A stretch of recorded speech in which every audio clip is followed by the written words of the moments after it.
WhiskyJason here, whiskey from the viewpoint of an American in Germany tasting rare and exotic whiskeys. Today I'm in Scotland. Today I have Bladnoch, not that rare, the 11-year-old 2020 annual release with 46.7%. €59.90 is what I paid for it. This is something that comes out actually every single year, apparently. All right, now if I go to look at my nice little book here, the Malt Whiskey Yearbook 2021, you will see that there's basically Bladnoch 1 and there's Bladnoch 2. What do I mean by that? Bladnoch 1 is the distillery that was there before 2015. That's when David Prior took over, and he basically gutted it, and he literally had to replace everything except for the mill. Washbacks, copper pots, plumbing, electricity, everything, all right? Fermentation tanks, everything he redid, which was a lot more expensive than he originally thought. And then in 2017, he brought on board, and that's when they started distilling, a master distiller named Ian McMillan. He was there for about 18 months and did his job of commissioning the distillery, as well as tasting all of the barrels and getting everything set up and running. And then Nick Savage, who used to be the master distiller at Macallan, was headhunted and brought over then to Bladnoch, which was very, very good. And also in the same year, that was 2018, Neil Bullock took over as the distillery manager. Now, according to this nice little, very smart book, there is the core range, and it consists of the 10-year-old, which actually my website says is now being discontinued. Then we have the 11-year-old, which is annual. We have the 17-year-old. There's a Samsara with a no-age statement, which is also somewhat expensive. There's a 15-year-old Adela, and there's Talia. There's the 25, the 26, the 27. I just saw 28 as well, and they all run around €400 for that. And then there's always limited releases. Founded 1817, but as I said, there's the Bladnoch 1, and now the spirit, which has been made since 2017, I'm going to just call Bladnoch 2, because everything is different. All right. Ooh, wow, I should have actually unbacked. Bad Jason. Look at this bottle. It weighs a half of a ton. It's one of the heaviest I think it is the heaviest bottle that I actually own in the smallest amount of space. If you just look at how many cubic centimeters, cubic inches this takes up, I think the weight ratio to size will probably be the heaviest. We have here a press cork topper there, and I'm not a big fan. It's like Cardew as well. I don't like pouring from these. I always drip and so on, but that's just me. I prefer the long, tall bottles instead. So this is 46.7%. As I said, I paid €60 for this. So I'm going to do a comparison with Tregaliki 13. Well, it's 46%. It's actually €20 cheaper over here, and it's 2 years older. So I actually have some still left here from my German video I just did before we went online here. All right, getting this centered. Looks much better. OCD, who knows? All right, so let's nose this. Oh, it's very, very nice. Red apples, more mango, no, more of green apples. A little bit of honey, a little bit of rose water. It's a very, very good nose. Now, this isn't something I'm going to call and write home about and say, oh, I've had the best whiskey in my whole life. No. This is a very well produced whiskey.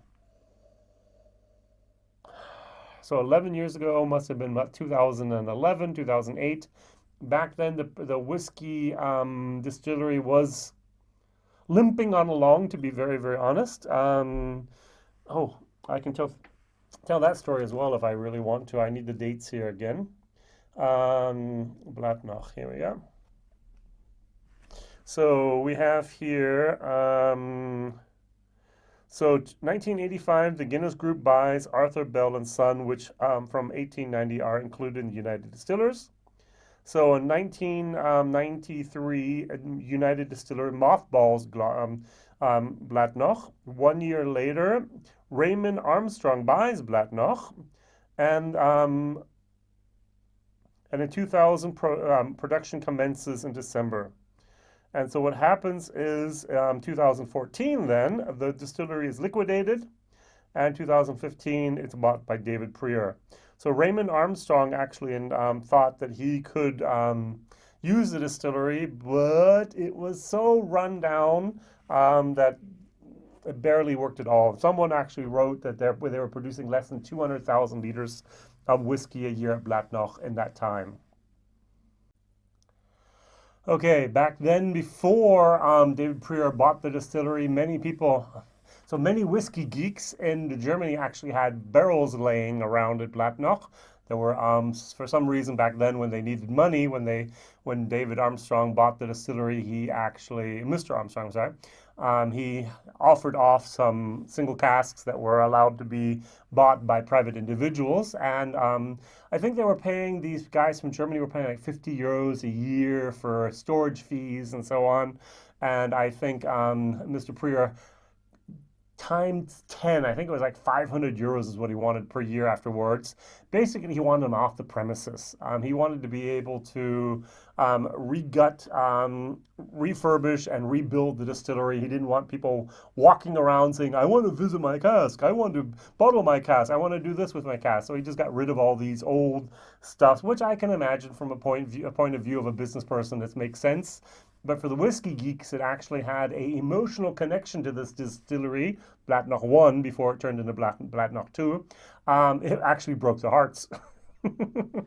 And even today, I know some people who have sworn never, ever to buy a bottle of Bladnoch again because they were treated so poorly back then in 2015 and 16. Oh well, it's good to hold a grudge for a while.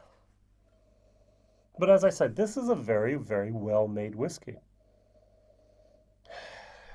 Cheers.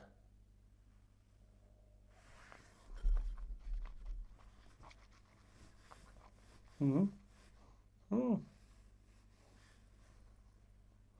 Mm-hmm. Two things that bother me towards the end. The alcohol gets a little bit too much power. And second of all, there's that tanniny old wood moment. It's very fruity, it's very light, it's a lot of honey, there's a lot of malt in there. It's like this, oh nice, and then it goes, It's not a terrible whiskey, but it's just like, oh, very, very nice, oh, a little bit hot, oh, that wood at the end. And it has a longer finish, it's a medium long finish, but the entire time, at least for me, there's a little bit of that wood that tries to go through, it comes through and negate everything that happens otherwise. I'm going to give this a C++ whiskey. It's not a B minus, but it's a C++. Very well made. My problem is the price, 60 euros. 60 euros, it's not cask strength. Yes, it is non-chilled filter. Yes, it is this natural color. Yes, it has an age statement of 11 years. I find 60 euros a little bit too much. 50, okay. 40, perfect. This is 40 euros. So I do know that maybe that's our problem today, is that the big brands have not recognized that everyone else has basically jacked up the prices. Where was this here? For example, Roy did a nice little comment on how cheap, in comparison, the Kleinlich 14 is compared to everything else on the market. If you look at the age statement, if you look at what is in this with its 46%, if you look at what actually the taste and so on, this might be one of the best bargain whiskeys on the market. For me, the Craigellachie 13 is maybe one of the best bargain whiskeys on the market as well, with its 40, over here, 40 euros is what I pay for it. I know in the States you pay more, I know in UK you pay more, but hey, over here in Germany, I have lower VAT and I have lower excise taxes, which is for the alcohol. This is a alt.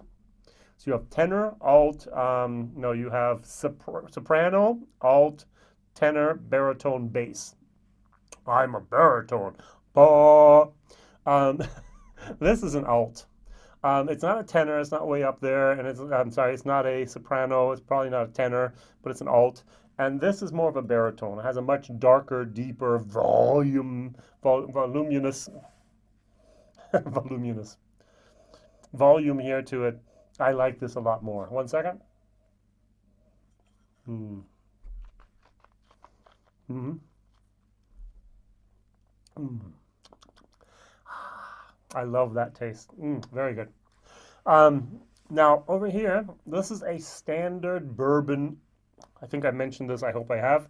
This is always just in bourbon casks. No sherry, no port, no rum, no virgin oak, nothing. This is just a standard, pure, unadulterated whiskey. And they're getting rare to find later, later, unfortunately. Oh, that was German, later, unfortunately. This is something that many people want to enjoy that can remember the whiskey how it used to be. And this is one of these used to be whiskeys. A very good whiskey, 3 plus plus. Value for money, I'm going to give it a D plus. As I said, I think it's like 10 euros too much, almost 20 euros too much if I compare it to this. So, do I enjoy it? Yes.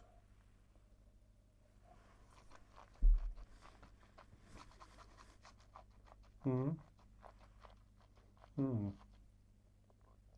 Is it well done? Yes. Is it a little bit old school? Yes. Is it overpriced? A tiny bit. So my question of the day is, what is your favorite expression from Bladnoch? And if you haven't had Bladnoch, maybe my second question is, what is your favorite expression from the Lowlands? This is a Lowland whiskey. There aren't that many out there. Well, there aren't that many old Lowlands out there. You have Auchentoshan, and you have Glenkinchie, and you have basically Bladnoch. And now all the new distilleries that are popping up, you have your Glasgow distilleries, and you have your King's Barns, and you have your Eden Mills, and you have your Daff Mill, and so on and so on. There's a lot of stuff that's going on out there. But this is one of the older ones that are there. Very well done. Okay, just too expensive.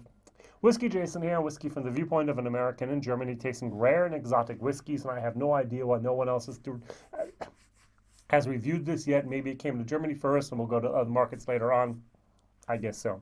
Thank you very much. Like, subscribe, tell others. Maybe you can even actually share this video with others and get them to also know the Bladnoch brand, and also maybe even Whiskey Jason. Who knows? All the best. Bye-bye.